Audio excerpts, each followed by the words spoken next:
Começa agora Voz da Rede, o programa do Sindirede, o Sindicato dos Trabalhadores em Educação da Rede Pública Municipal de Belo Horizonte. Muito boa tarde a todos, está entrando no ar o Voz da Rede, o programa do Sindirede, o Sindicato dos Trabalhadores em Educação da Rede Municipal de Belo Horizonte. Eu sou Paulo Ribas e você confere agora as atualizações de notícias que interferem no dia a dia do trabalhador mineiro. Giro de notícias.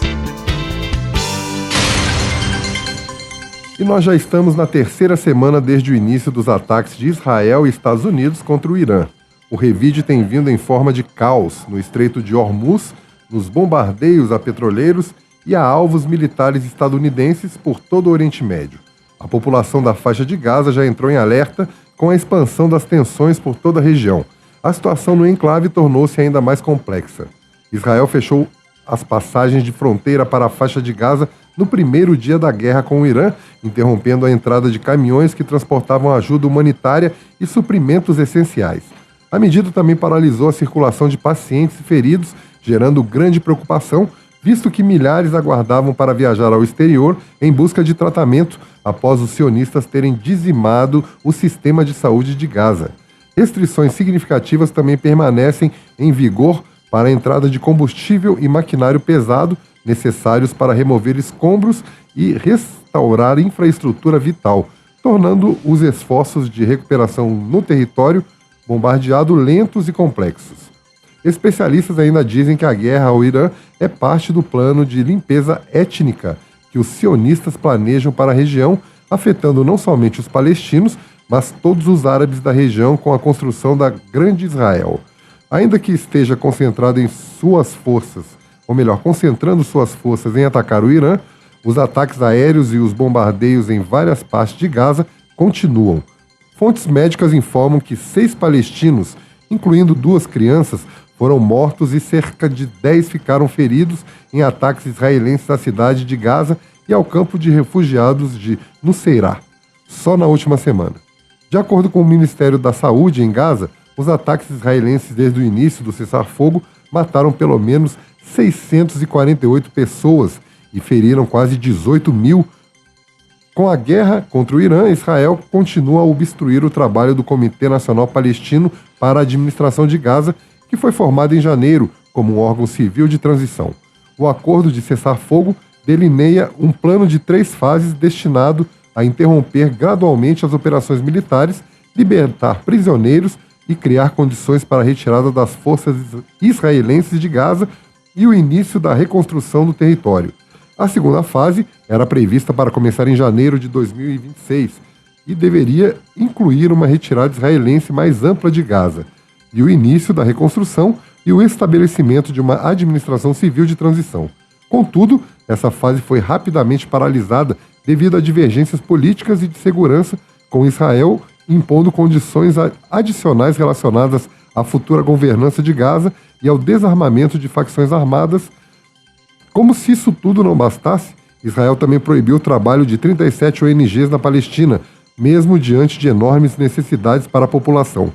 A equipe da Médicos Sem Fronteira deixou o enclave no último dia 26.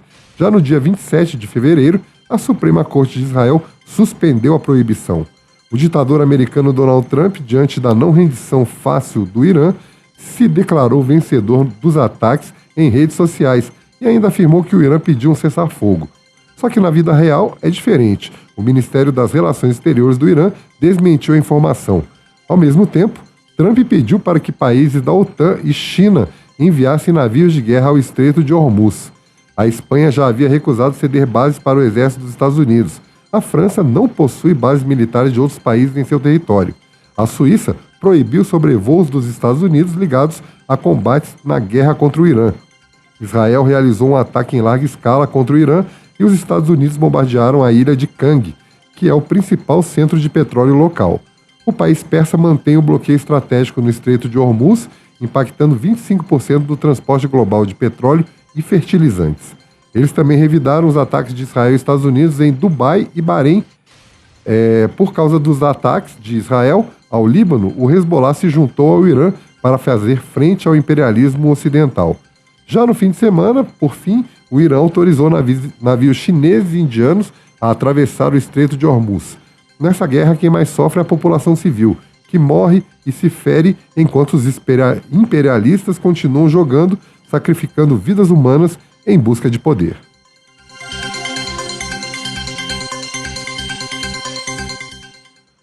Cuba continua passando por uma situação caótica causada pelas sanções e o bloqueio marítimo dos Estados Unidos.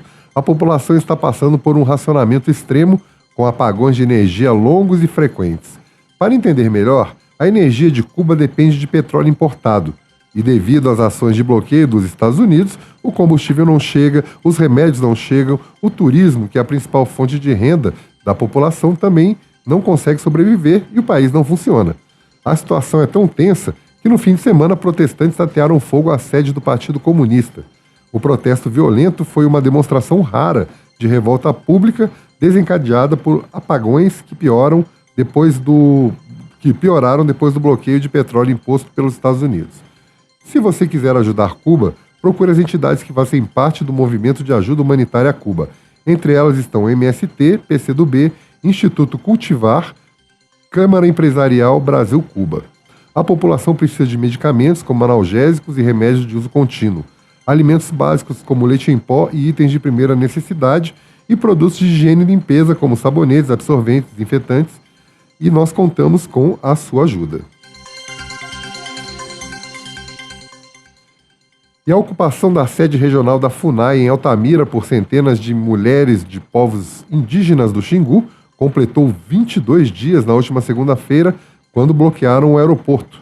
A mobilização, que teve início com cerca de 100 mulheres, vem ganhando apoios nos últimos dias, tanto por parte de parentes de outras localidades que chegam à ocupação, como de movimentos sociais e ambientalistas. A mobilização visa impedir o projeto da morte da mineradora canadense Belo Sun. Eles querem implantar a maior mina de ouro a céu aberto na Volta Grande do Xingu, trecho do rio Amazonas, no município de José Porfírio, vizinho de Altamira. Iniciada no dia 23 de fevereiro, a ocupação suspendeu pacificamente as atividades da FUNAI em protesto pela falta de respostas do governo às reivindicações apresentadas há tempos pelas comunidades e após uma recente decisão judicial que restabeleceu a licença para a Belo Sun dar prosseguimento na implantação da mina. Na última sexta-feira, os indígenas bloquearam o acesso ao aeroporto de Altamira, também em protesto contra o projeto de mineração. Indígenas denunciam que a megamina representa uma nova ameaça de destruição para a região, que ainda enfrenta as consequências sociais e ambientais deixadas pela instalação da hidrelétrica de Belo Monte. Para as lideranças, permitir a instalação do projeto significa aprofundar um modelo de exploração que coloca em risco o rio, os territórios, as formas de vida das populações que dependem diretamente do Xingu e o meio ambiente. O projeto da mineradora prevê a abertura de 2 gigantescas cavas de mineração em plena Amazônia e a remoção de cerca de 620 milhões de toneladas de terra para a extração de ouro. A expectativa da empresa é produzir aproximadamente 6 toneladas de ouro por ano. Para isso, a mineradora canadense vai construir uma barragem para armazenar rejeitos de mineração contendo substâncias tóxicas como arsênio e cianeto, nas proximidades do rio Xingu, em uma região considerada uma das mais biodiversas da Amazônia. Vale destacar que a consultoria que planejou essa barragem é a VOG BR, a mesma que atestou a segurança da barragem do Fundão, que rompeu e devastou Mariana e o Rio Doce em 2015. A área onde a mina pretende se instalar fica a poucos quilômetros da Volta Grande do Xingu, território fortemente impactado pela redução do fluxo de água provocada pela usina de Belo Monte. Os impactos da mineração se somarão aos danos já provocados pela hidrelétrica, configurando um efeito cumulativo sobre o ecossistema do local. A região já enfrenta alterações no curso do rio, redução da pesca e impactos sobre a fauna e a flora. O projeto afeta territórios tradicionalmente ocupados por povos como o Juruna, Iujá e o Zarara, além de comunidades ribeirinhas e assentamentos rurais. As organizações indígenas e socioambientais denunciam pressões territoriais e conflitos fundiários associados ao avanço do projeto, incluindo disputas sobre áreas destinadas à reforma agrária.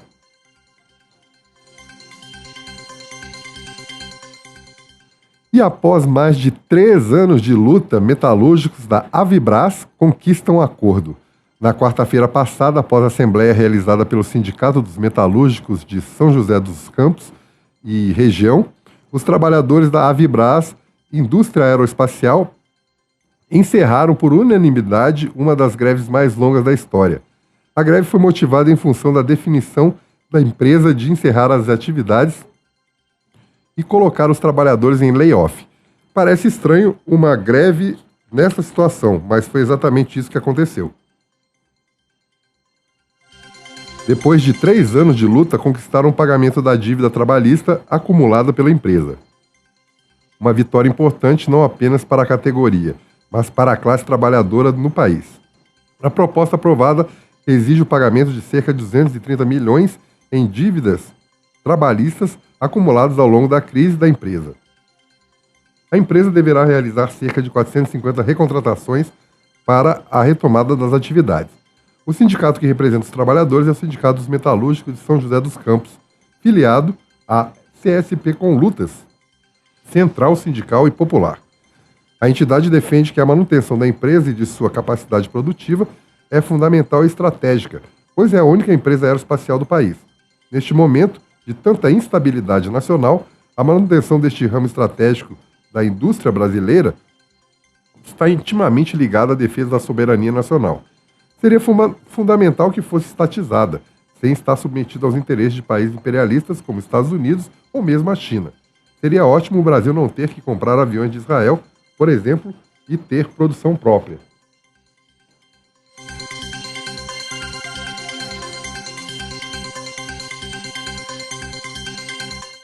E Sindirrede quer nesse programa manifestar mais uma vez toda a solidariedade aos trabalhadores em educação estadual que estão em greve. Inclusive, realizam uma assembleia nesta tarde. A greve iniciou no dia 4 de março.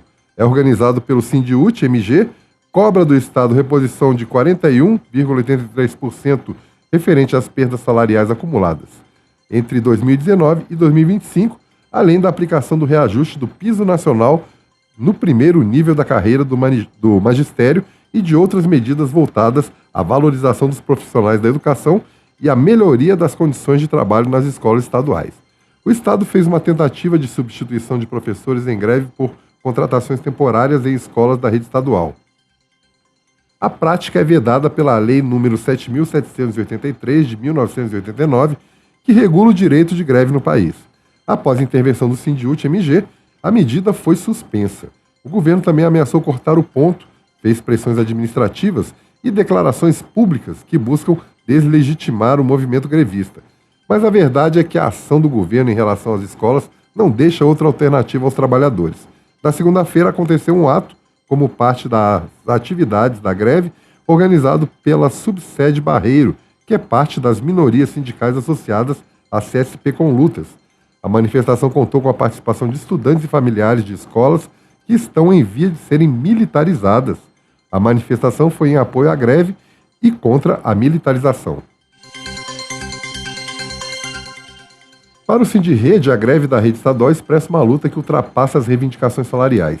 É também um enfrentamento às políticas de desvalorização dos profissionais da educação, à precarização das condições de trabalho e aos projetos de privatização e terceirização da escola pública. Entre as preocupações da categoria está o projeto de concessão de dezenas de escolas estaduais à iniciativa privada, medida que representa um grave risco para a educação pública, para a gestão pública da educação. E as cantineiras terceirizadas da Rede Municipal de Educação de Belo Horizonte enfrentaram longas filas no sábado passado para realizar exames admissionais exigidos na troca da empresa responsável por serviços nas escolas da capital.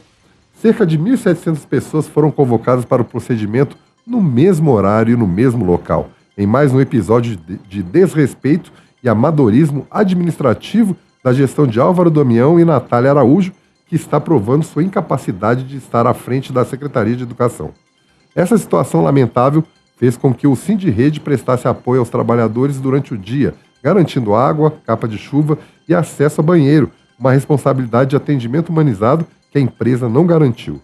As cantineiras e demais trabalhadores e trabalhadoras em educação municipal terceirizados de Belo Horizonte encerraram a greve na quarta-feira passada após a assembleia em frente à prefeitura.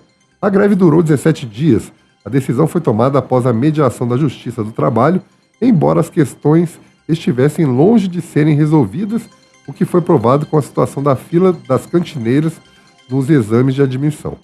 No entanto, trabalhadores e trabalhadoras entenderam que haviam chegado a um limite. A greve foi muito importante e teve conquistas que não podem ser menosprezadas para a recomposição salarial e redução da jornada de trabalho para alguns setores, mas permanece o impasse do corte de ponto dos dias da greve. A necessidade que a MGS, a empresa terceirizada da prefeitura que perdeu o contrato, faça a rescisão dos contratos garantindo todos os direitos trabalhistas para que os trabalhadores possam migrar para novas empresas e que todos os trabalhadores sejam incluídos nos acordos coletivos. Após a greve, MGS e SMED decidiram não incluir os apoio educando no acordo coletivo. Como a transição deles continua sem uma definição clara de data, a recomposição salarial desses trabalhadores e trabalhadoras também está sem data. Diante da situação de instabilidade dos apoios, corre o risco de ter novas paralisações destes trabalhadores. Afinal, esses profissionais atendem as crianças com deficiência, são muito importantes nas escolas e a prefeitura não pode ficar sem garantir a recomposição salarial deles, independente do tempo que durar o processo de migração para as OSCs e para as novas empresas. Voz da Comunidade. Saiu no início desse ano, no final do ano passado, uma portaria mudando a forma das crianças terem acesso ao transporte acessível. As crianças que precisam desse tipo de transporte. Existe uma situação ainda muito incerta nas escolas municipais. Uma parte das escolas, as famílias e as próprias direções bateram o pé e resolveu o problema. Em outras escolas, o problema ainda não está claro. Hoje a gente vai conversar com uma mãe de uma criança que necessita desse transporte e está passando por algumas dificuldades. Mais problemas para as crianças e para os trabalhadores das escolas públicas municipais. Aqui é a Vanessa, nós estamos falando do programa Voz da Rede. Podia se apresentar para nós, dizer, você é mãe de um estudante que está com problema com transporte acessível.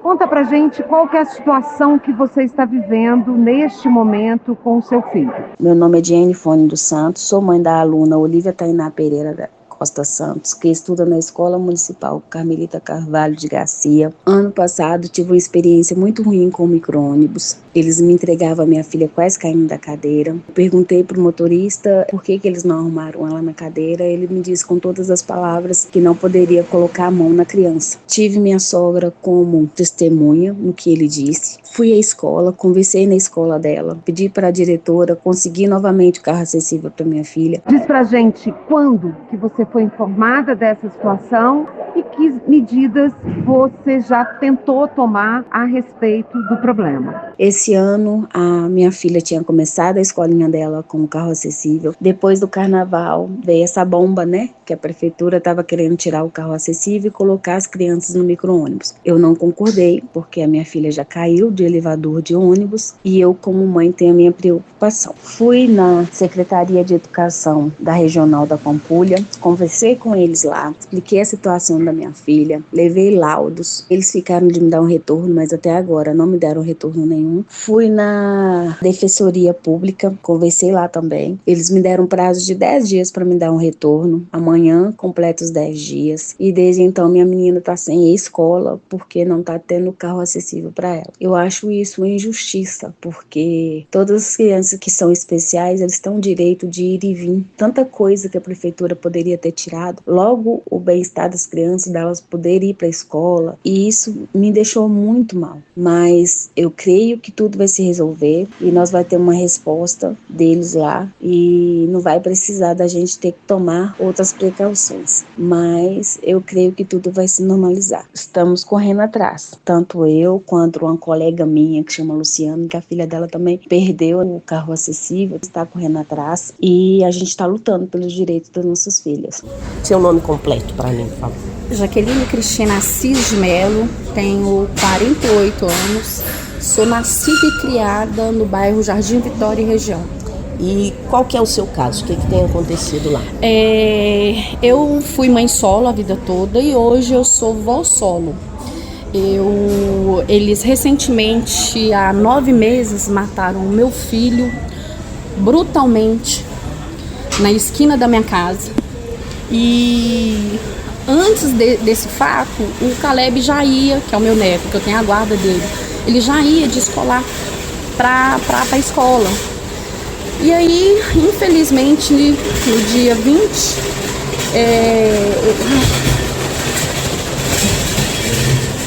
e agora a escola não permite mais que ele vá de escolar, porque eu, no caso, não moro aos 1.300 km, que a prefeitura disse que tem direito. Só que eu moro numa região que há vários atritos territoriais, muito homicídio, muita execução, muita covardia. E é um bairro também que tem muito morro. Há um problema de condição física das crianças a ir para a escola. Eu não sei se eu estou falando certo. É isso mesmo. E eu estou aqui mais uma vez em prol de representar todas as mães que passam pela mesma situação que eu. Sim. Eu não tenho problema no bairro, mas me causaram o problema. O atrito territorial. Sim. Eu tinha a condição de colocar o meu neto dentro do escolar e não ter que ficar andando para lá e para cá, onde eu moro. Me fala seu nome, por favor. Aline. Aline, qual que é a situação do transporte com a sua família? Eu tenho um filho só, Sei. mas minha tia tem vários. E, tipo assim, é da mesma escola. Eles pediram para cortar o escolar, né, das crianças, que tem, acho que, 2, mais de quilômetro da escola, para matricular na escola mais perto. Só que a escola mais perto está cheio, não tem vaga nenhuma. Aí ele vai ter que pagar uma escola particular, escolar, que é 300 e pouco.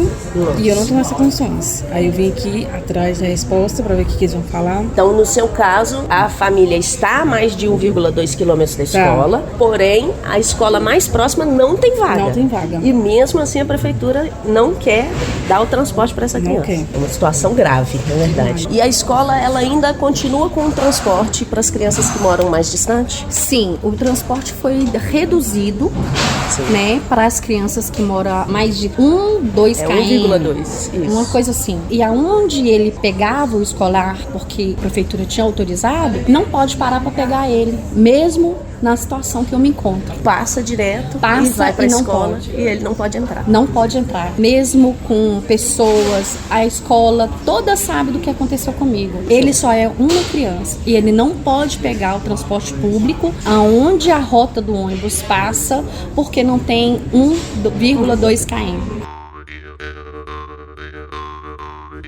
Por dentro da questão. Nós estamos aqui hoje entrevistando o professor José Marcelino, que vai se apresentar, e a nossa discussão continua sendo sobre a questão da privatização da educação pública, da transferência de recursos de dinheiro público carimbado para a educação e que, ao invés de estar a serviço de melhorar a qualidade do atendimento das crianças, estão a serviço de troca de favores políticos ou de enriquecimento de determinados setores do poder econômico. Boa tarde, Vanessa, Carol, a Thalita que está com a gente também, é uma alegria, né? Eu que sou mineiro de Varginha, eu sou professor titular da USP, aposentado, mas ainda atuando na pós-graduação, e também um sitiante. Hoje moro aqui num sítio da divisa de Minas Gerais, aqui perto de Monte Santo de Minas, aqui. Essa região bonita aqui, é um prazer estar aqui para falar com vocês. Já morei aí em BH também, fiz uma parte da minha formação na Federal de Minas, militei aí na década de 70 e sempre acho a luta dos trabalhadores da educação de Minas uma luta diferenciada, né? Tem uma marca importante. Essa ideia, de um lado a ideia, né, que eu sei que não é da municipal, mas da UT, que são todos trabalhadores da educação, né, não é separar em categorias, né, mas buscar união. E também essa marca, né, que infelizmente parece que está mudando, mas que em Minas, em Belo Horizonte, desculpe, na rede municipal, escola era lugar de professor, né, então as principais atividades eram os professores que estavam ali em interação com os alunos, né? Infelizmente, essas lógicas que estamos vivendo, né, de terceirizações, privatizações, né, estão matando algo que não se justifica, né? Particularmente para BH, que, como vamos tentar mostrar, é uma capital que tem recursos. Quer dizer, então, Belo Horizonte tem condições de fazer uma educação pública estatal de qualidade para todas as crianças do município. Professor, eu acho que é muito importante, como eu estava dizendo na introdução, esse debate sobre transferência de recursos da educação. Nós temos uma conquista histórica, no meu ponto de vista, que é ainda ter a vinculação de receita para a educação. E que não é à toa que vira e mexe alguém fica tentando acabar com isso. Apesar de ter a vinculação de receita, acaba que essa receita vinculada, uma parte dela é transferida para instituições, para esse processo de parcerização e de privatização. E a parcerização, ela tem tido esses problemas, além da transferência de receita, também um estranhamento ideológico, né? Um elemento ideológico e pedagógico estranho à educação pública, que acaba entrando, né, no que seria o ambiente público, laico, estatal. Você podia falar para a gente um pouquinho sobre esse tema? No Brasil, uma das características do nosso sistema de financiamento da educação é a garantia de um percentual mínimo da arrecadação de impostos para o que nós chamamos de manutenção e desenvolvimento do ensino. Então, isso foi introduzido em 1934,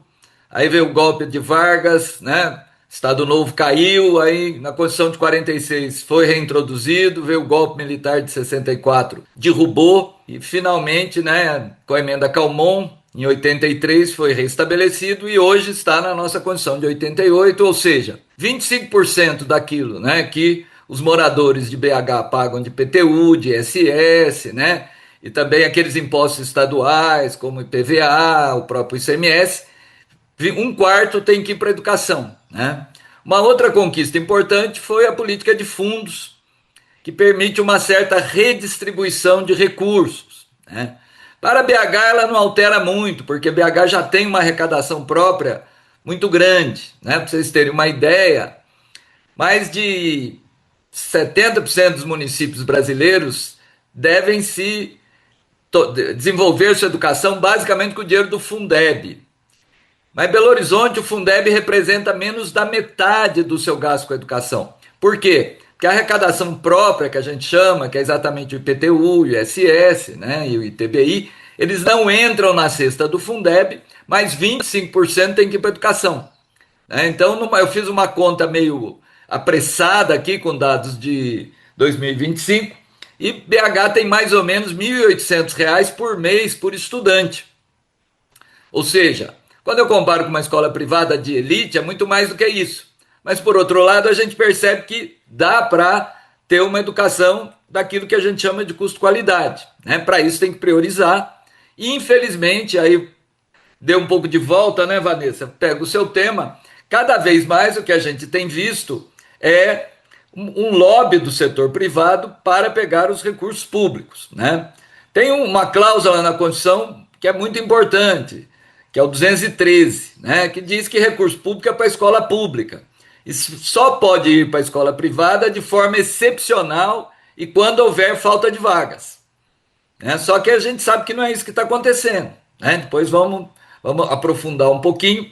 E além disso, quer dizer, então a gente tem dois problemas. Um que são os convênios, né? E eles têm uma tradição, infelizmente, nas creches, né? Em BH, para cada aluno que vai numa creche da prefeitura, eu tenho mais de um, né, numa creche conveniada.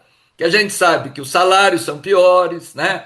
Elas são suscetíveis de nepotismo político, né? Porque não há concurso para os professores, né? Em Ribeirão Preto, por exemplo, muito vereador indicava professor de creche conveniada, né? Em São Paulo a gente tem denúncias, que são capitais, é uma capital também com muito convênio, da máfia das creches, né? Então é o PCC envolvido. Por quê? Porque não há mecanismo de controle público estatal. Então esse é um problema.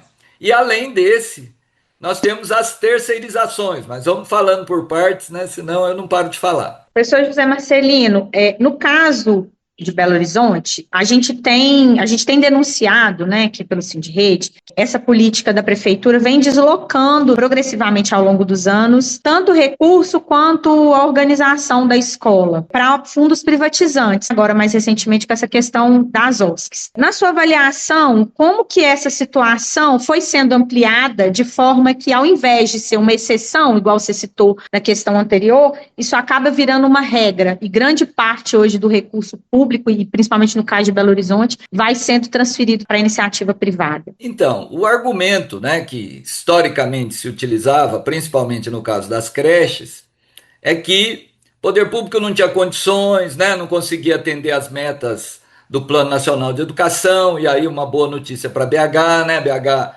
atinge, pelo menos o dado que eu observei, atinge 50% de 0 a 3, né, mas atinge dessa forma, né, a meu ver, inadequada, porque você está criando dois tipos de criança, né, a que vai numa creche municipal e a que vai numa creche conveniada, né, e por que não se justifica?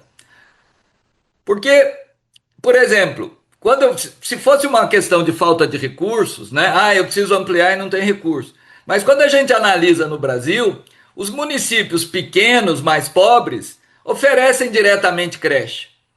Ora, se os municípios mais pobres oferecem diretamente creche, por que os mais ricos não o fazem? Então não há justificativa financeira, né, para a Prefeitura de Ribeirão não deixar de oferecer um atendimento em instituições próprias. Então, o que motiva, na verdade, é, de um lado, o interesse privado, né? O setor privado, ele não tem mais onde crescer no campo privado. Então, ele olha para a educação, né, e vê ali como uma fonte de lucro, né? Então, o que é uma terceirização, né?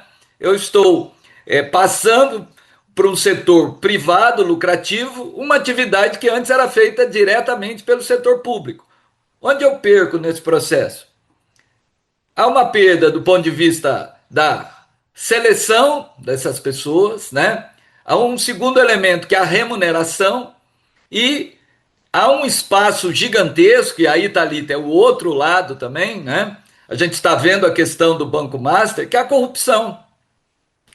Porque qualquer contrato de terceirização são contratos milionários. Quer dizer, eu diria que em BH são bilionários, porque Belo Horizonte gasta quase 4 bilhões por ano com educação. Então, e nós acompanhamos, eu fui presidente do Conselho Municipal de Educação de Ribeirão Preto, então você vai na licitação de ônibus. Aí, na foto, são ônibus novos, confortáveis. Aí a empresa vence a licitação. Aí a hora que você vai ver que ônibus está sendo oferecido, são aqueles ônibus precários, né?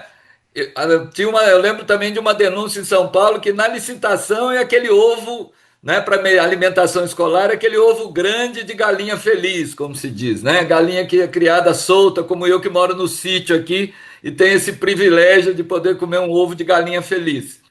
E a hora que você vai lá na escola, é aquele ovo de codorna. Então, quer dizer, a lógica do sistema não está nem um pouco preocupada com a qualidade, e ela é motivada essencialmente pelo interesse de lucro das instituições privadas que fornecem alimentação escolar, vigilância, né?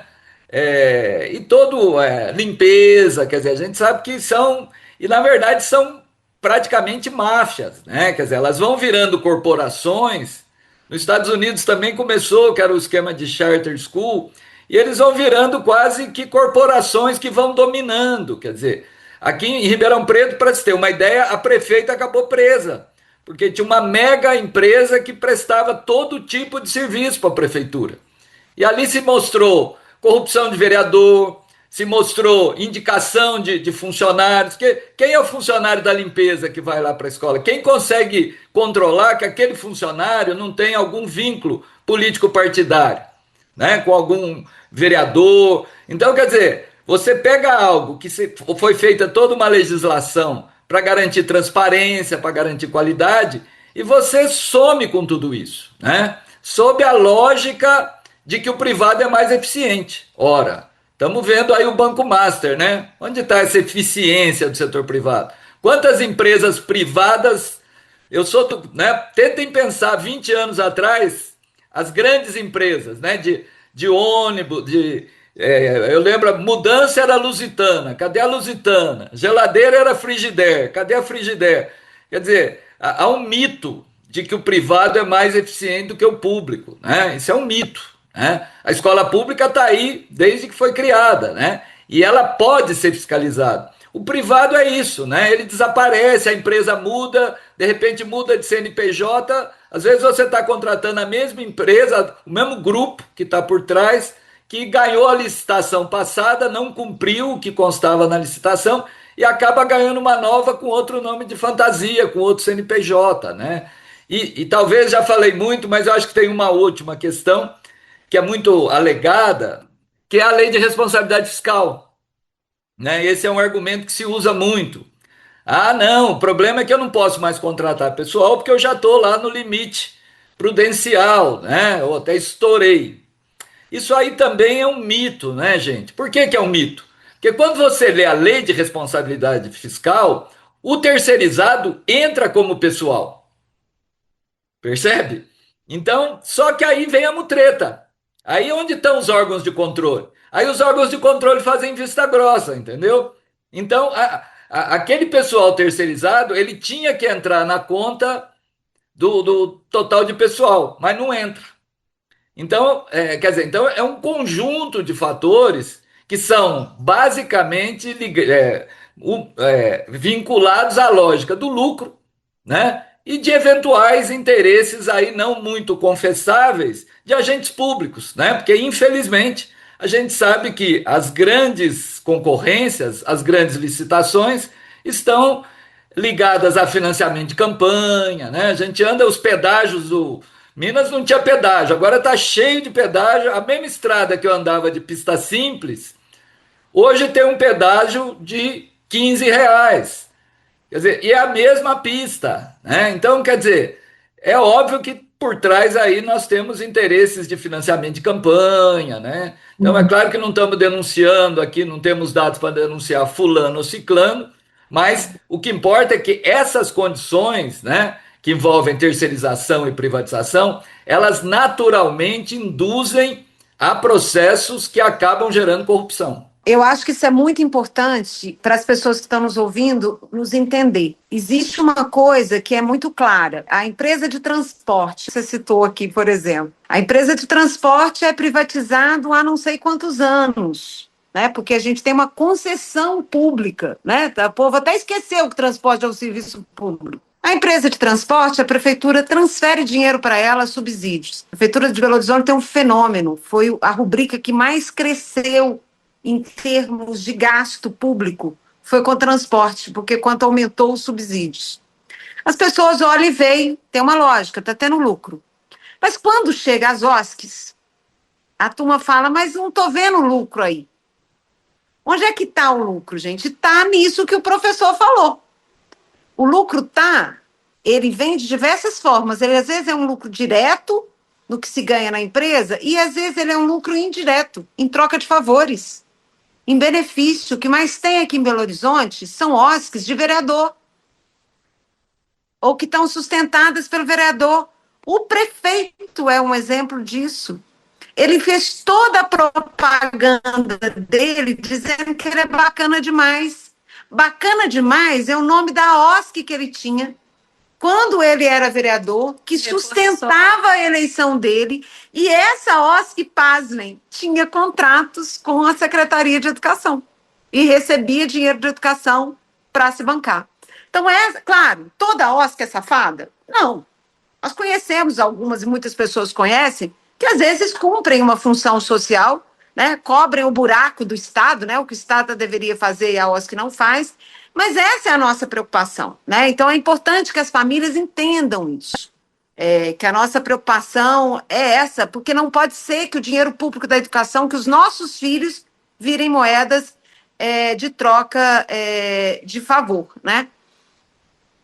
Então, esse é um elemento muito importante que eu queria reforçar o que o professor falou. Você vê, e no Rio de Janeiro, que a coisa aparece com mais clareza, né? Aparece muito a ligação com as milícias e isso envolvendo o que está dentro da escola. Mas outra coisa que nos preocupa bastante, além da transferência de recursos, é essa coisa do fazer pedagógico.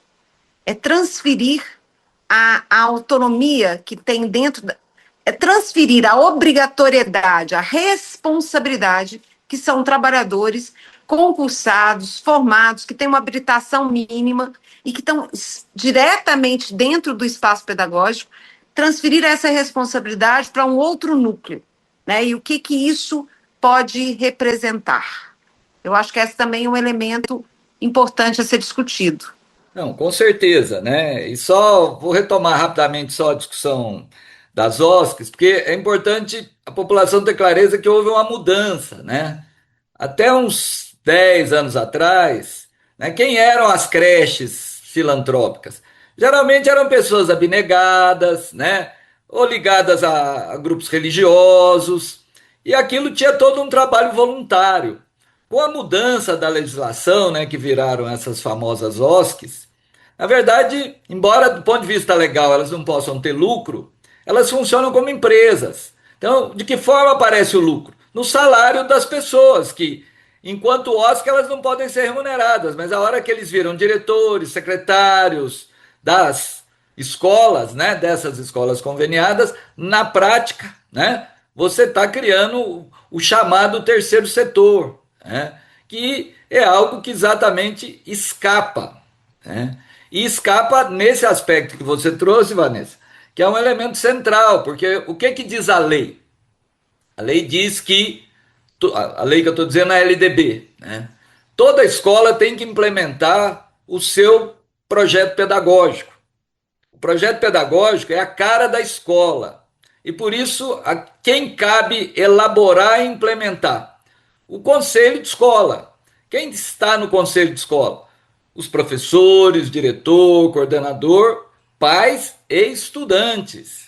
Né? E além disso, representação da comunidade, que agora é uma exigência também que tem que ter. Então, quer dizer, como é que você pode terceirizar, né, para uma... Por exemplo, nós temos hoje a Lehman, né? Quer dizer, o Jorge Paulo Lehman, ele é um investidor privado, né, envolvido na quebra das Americanas, né, que todo mundo viu, quer dizer, então não é um... onde está essa eficiência privada, né, que se tanto fala, né? Eu mesmo me lembro das Americanas aí quando eu morava em BH, né? Quer dizer, foi o grupo Lehman que quebrou as Americanas. Mas é esse grupo que hoje, no Brasil inteiro, fica definindo o que deve ser feito em educação, né? Quando você contrata, né, parece que aí vocês estão com essa questão, na área das crianças com deficiência, você terceiriza também o planejamento desse atendimento, você está descumprindo a lei, está descumprindo a Constituição. Porque não pode vir alguém de fora e dizer para a escola como é que deve ser o projeto pedagógico. O projeto pedagógico é da escola, né? A lei garante isso. E tem que ser. Por que tem que ser da escola? Porque cada escola é única. Todos nós fomos alunos, né? E vocês que estão me entrevistando, professores. Quer dizer, vocês sabem que uma escola, às vezes eu atravesso a rua, muda a comunidade, né? Muda o perfil. Então não tem jeito, quer dizer, com escola não dá para me baixar uma apostila e mandar todo mundo seguir aquilo, porque vai dar errado, né? A gente é curioso no Brasil, porque sempre se cita muito a Finlândia, né? Pelas boas notas da Finlândia, né? Aí não se fala que Finlândia e Coreia gasta 3 vezes mais por aluno que o Brasil. Isso ninguém fala, né? Porque essa turma da Lema adora dizer que o dinheiro é suficiente. A educação não precisa mais de dinheiro. Só que a escola que o filho do Lema estuda, agora já é o neto, né? A mensalidade dessa escola é o que se gasta em um ano com o aluno da escola pública, né? Mas quando eu olho a Finlândia, por exemplo, o que eu vou ver? Eu vou ver exatamente esse respeito à diversidade, né? Isso é fundamental. Uma escola de periferia, ela tem que ter uma relação diferente, não é que ela tem que ser pior, pelo contrário.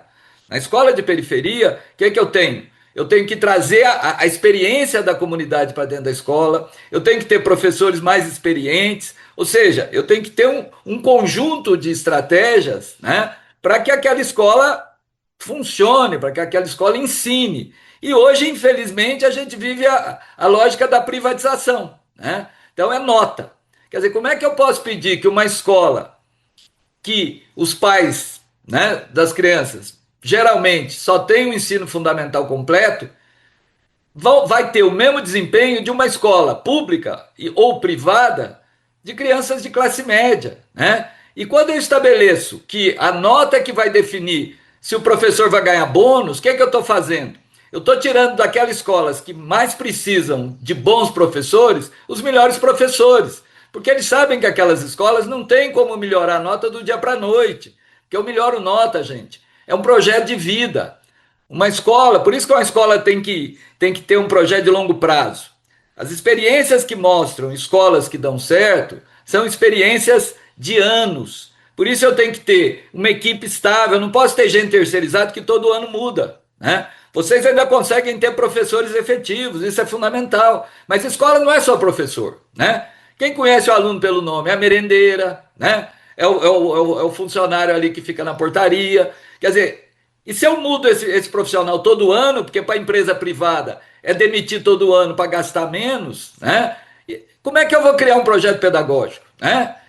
Não adianta, aí não adianta entrar com a apostila, né? Então é um pouco isso que a gente vive, né? E aí todo ano sai o ranking de notas, e aí sempre, né, denunciando as escolas que são as escolas exatamente das crianças mais pobres e que deveriam ser melhor tratadas e pela lógica da política são as piores tratadas, né? Mas uma observação interessante. Na Finlândia, é muito mais de 3 vezes ou 5 vezes que o Brasil gasta com a criança, porque lá também existe uma outra estrutura familiar em que a família também tem uma complementação, que no caso do Brasil, a escola tem que complementar tudo, né? É interessante, professor, porque você traz uma questão. As escolas de periferia são aquelas que precisavam ter mais investimentos, as que mais vulneráveis deveriam ter mais dinheiro e acabam tendo menos. E a atual secretária, na contramão da história da rede municipal, ela está mudando a remuneração das direções de escola, atrelando o desempenho da escola. Então, a partir do ano que vem, o salário do diretor, o que a gente chama aqui de gratificação por dedicação exclusiva, né, um adicional que o diretor recebe para ser diretor de escola, ele vai estar atrelado ao desempenho da escola nas avaliações de desempenho, nas avaliações de larga escala, porque há um entendimento de que se a escola não está sendo efetiva, então o diretor tem que receber menos, e não o contrário, vai na mesma linha de tudo aquilo que a gente vê como políticas macros, de que tem uma recessão no país, então vamos congelar ou cortar as verbas da saúde e da educação, que é o que mais a população precisa, é de lá que a gente tira, mas não de outros espaços. E aí fica essa ideia, né, de que a educação é gasto e não investimento. Então, o salário do diretor é gasto e não investimento. Fala um pouquinho para a gente sobre isso. É um modelo que vem muito dos Estados Unidos, né? E agora sempre eles falam muito a ideia do Ceará, né? Quer dizer, então, para dar dinheiro tem que dar resultado. Quer dizer, mais ou menos aquela coisa da lógica privada, que é falsa também, porque o setor privado, a lógica dele é lucro. Então, se ele vende, nós vimos o que aconteceu com a Vale do Rio Doce, né? Quer dizer, matou o Rio Doce, né? Saiu do nome e aproveitou para tirar o Rio Doce do nome da Vale e matar o Rio, né? A gente está vendo a privatização na área da saúde, porque não é que o setor privado ele associa produto, ele quer lucro. E para produzir lucro, o que o setor privado tem que fazer? Ele poderia fazer uma coisa no sentido de melhorar as condições de trabalho, mas não. Ele corta custo. Essa é a lógica do setor privado, né? Para gerar. E aí copia-se um pouco esse modelo que é assim, não, para ter dinheiro é a lógica da cenoura, né? Tem que ter uma cenoura para... Então, a cenoura é o bônus salarial, né? E o que a experiência mostra, né? A experiência... Tem um livro muito interessante da Diane Havit sobre os Estados Unidos, né? Aquela Vida e Morte do grande sonho americano, da escola americana, né? Que ela mostra isso, quer dizer, a hora que eu vinculo o financiamento, a remuneração, a nota em provas padronizadas, né? No caso do Brasil, a gente tem a prova Brasil, Belo Horizonte, se bobear, deve ter uma prova BH, porque eles adoram, né? E tem muita empresa que ganha fazendo provas, né? São empresas privadas, que fazem essas provas, né? O Enem, tudo é empresa privada, viu, gente? Que ganha muito dinheiro com isso. Mas o que mostrou o que a experiência americana mostra? Quando você vincula isso, você gera três coisas basicamente, né? Ou duas, vamos dizer assim. O primeiro é transformar a escola num cursinho. Então, é preparar os meninos desde que entram para fazer prova, que é o que o Ceará faz, né? A segunda consequência disso é que você empobrece a formação das crianças. Por quê? Porque as provas são de português e matemática. Então você deixa de dar geografia, deixa de dar história, deixa de dar ciências, né? Como se as crianças não aprendessem português, né? E matemática com esses outros conteúdos. Mas é tão burro o sistema que o que você tem realmente. Então, quando você olha os currículos, não sei se isso já chegou em BH, mas vai chegar, você vai diminuindo nos anos iniciais a parte dedicada a esses conteúdos e tasca português e matemática nas coitadas das crianças. E quem que aguenta tanto português e matemática, né? O segundo elemento aí que também a gente tem é o elemento da fraude, né? Por quê? Porque não é simples, como eu disse, para vocês terem uma ideia, quem nos ouve, 70% da nota em uma prova, 70%, é explicada pela escolaridade dos pais. Então, a escola particular tira nota maior no Enem, não é porque ela é melhor que a pública, é porque elas têm crianças cujos pais têm maior escolaridade e automaticamente tem mais nota. O próprio Chico Soares aí de BH já fez estudos mostrando escolas particulares que ensinam, a nota dela é muito aquém daquilo que poderia ser considerando o tipo de aluno que frequenta aquela escola, ou seja, ela piora o aluno, né? Então, ou seja, como 70% da nota vem de fatores extraescolares, então é muito difícil eu melhorar a nota de um dia para outro. Então aí eu acabo gerando fraude. Uma fraude é essa que eu falei, que é preparar para a prova. Isso é fraude, isso não é ensinar, né? Preparar para a prova não é ensinar, não é educar. Então isso é um tipo de fraude. Mas tem outras. Uma muito comum é o quê? É dar um jeito de ficar livre daquelas crianças com maior dificuldade, né? Das crianças com deficiência, das crianças... Porque o professor sabe quem vai bem na prova. Então é aquela velha história, ô Joãozinho, amanhã você não precisa vir não. O Joãozinho já não estava muito animado para ir na escola mesmo, ele fica feliz, né? Aí eles tentam controlar a frequência. Mas é isso, percebe? É uma malandragem gerando outras, mas a malandragem parte do poder público. Quer dizer, então, outra questão também, quer dizer, as escolas vão se segregando. Então, no mesmo bairro aí, você tem aquela escola que as famílias escolhem. Tem aquela escola que sempre vai ter nota melhor, porque ela seleciona, né? Agora inventaram as escolas militares, essa coisa criminosa, né? Quer dizer, gente, militar não dá conta de segurança no Brasil, como é que vai mexer com escola? Para eles é ótimo, né? É um bico, eles vivem de bico, mais um bico. Agora, isso é matar a escola, isso é matar, né? Eles não dão conta da segurança pública, para eles é uma delícia, né? Ficar vigiando criança em escola, tem que ir para periferia, quer dizer, os problemas são mais complexos, mas obviamente... E aí, o que acontece? Eles vão selecionando as crianças que vão para essas escolas militares. E aí, obviamente, vai ter nota mais alta, mas não porque a escola é melhor, é porque ela selecionou na entrada, né? A gente sabe de várias estratégias de diretores que a mãe chega, ela fala, não tem vaga, né? Porque sabe que vai dar problema.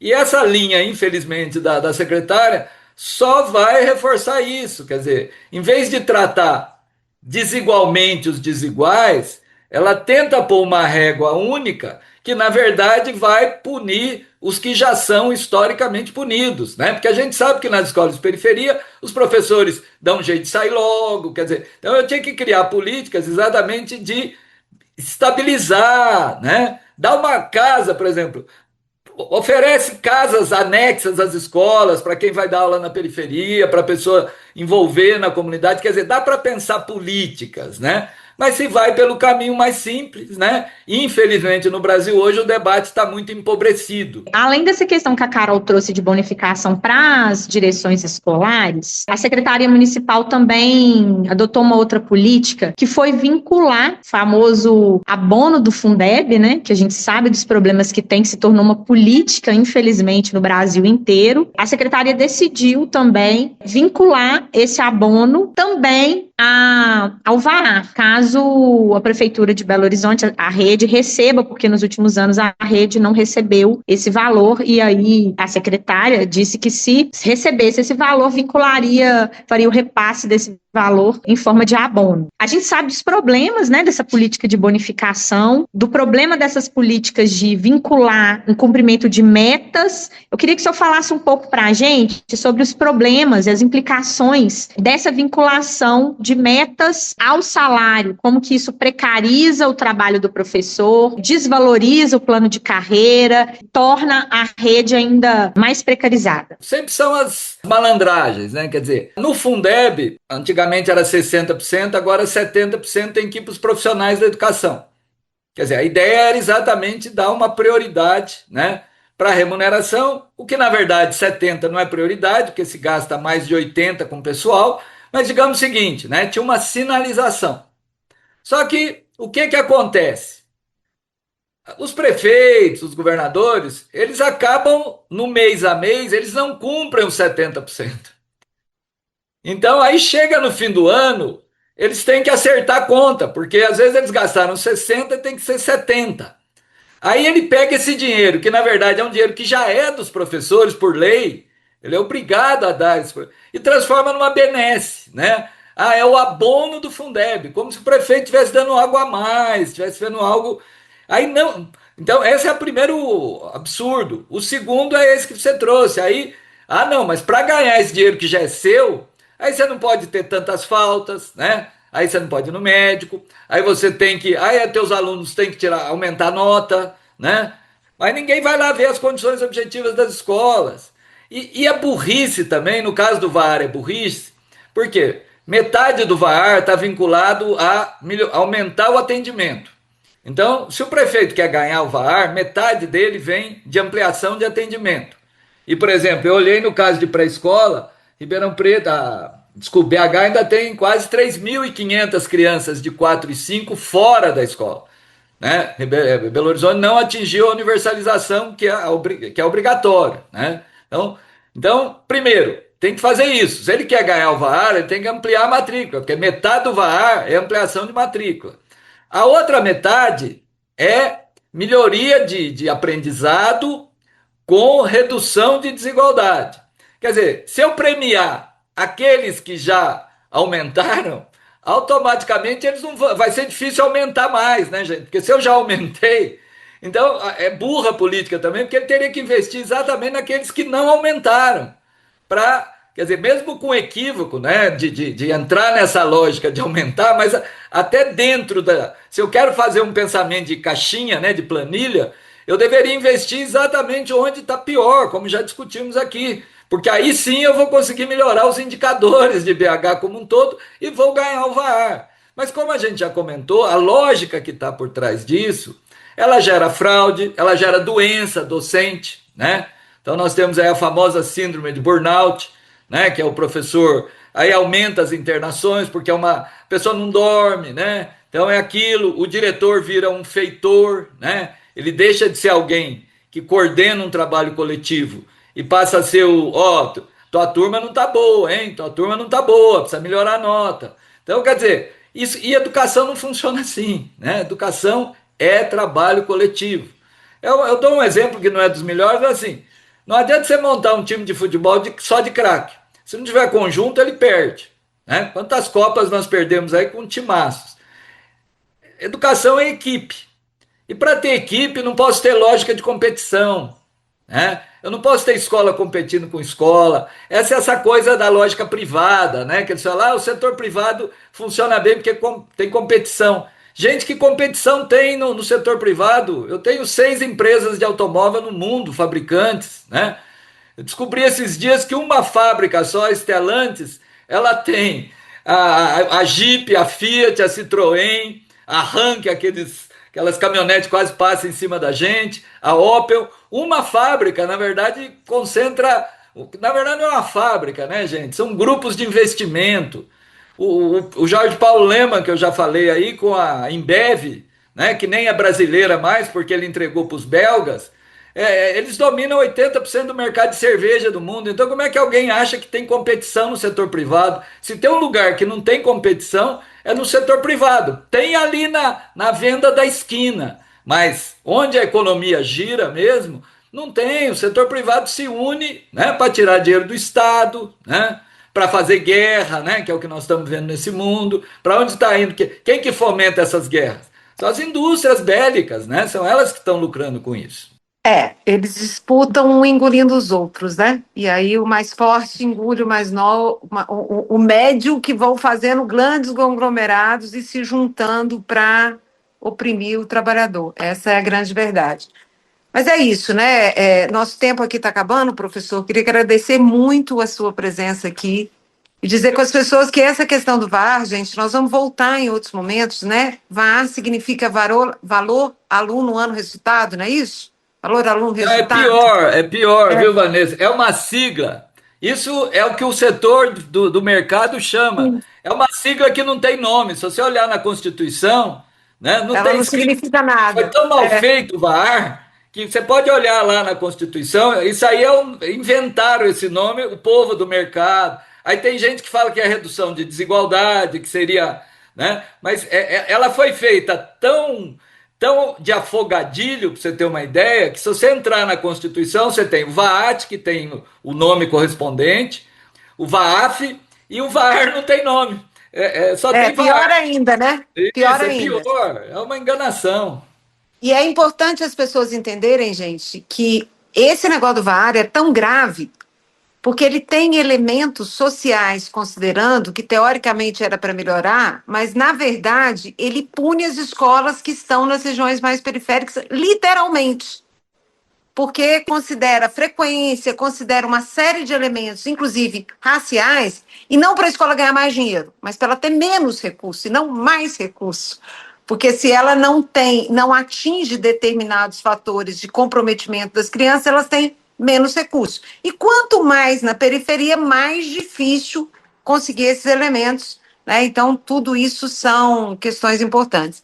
Bom, gente, a gente agradece mais uma vez o professor Marcelino.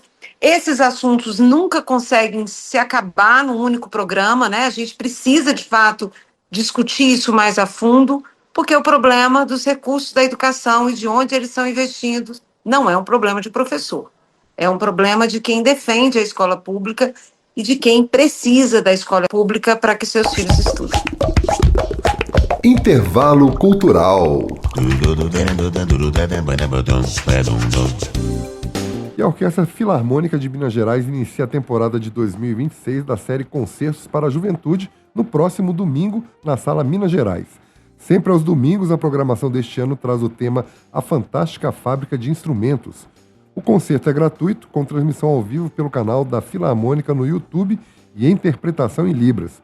No repertório, clássicos como o Bolero de Maurice Ravel.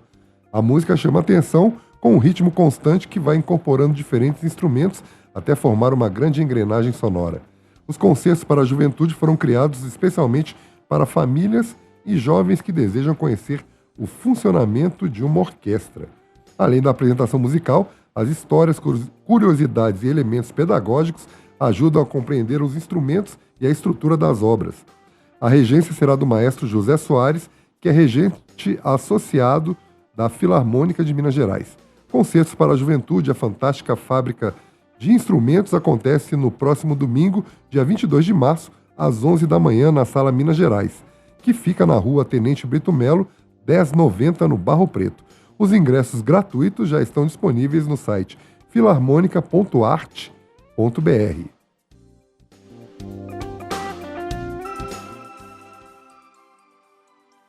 E chegamos ao final do Voz da Rede. Se você não conseguiu acompanhar todo o programa ou o programa anterior, procure por Cindy Rede no SoundCloud, no Spotify, no Deezer, na Amazon Music, no YouTube Music ou no YouTube. Quem quiser fazer contato com a gente, Para sugestões ou críticas, mande mensagem para o nosso Instagram, Voz da Rede, ou no WhatsApp 31 98621 9412, repetindo 31 98621 9412. Obrigado pela audiência e até o próximo programa. Termina aqui Voz da Rede, o programa do Sindirede, o Sindicato dos Trabalhadores em Educação da Rede Pública Municipal de Belo Horizonte.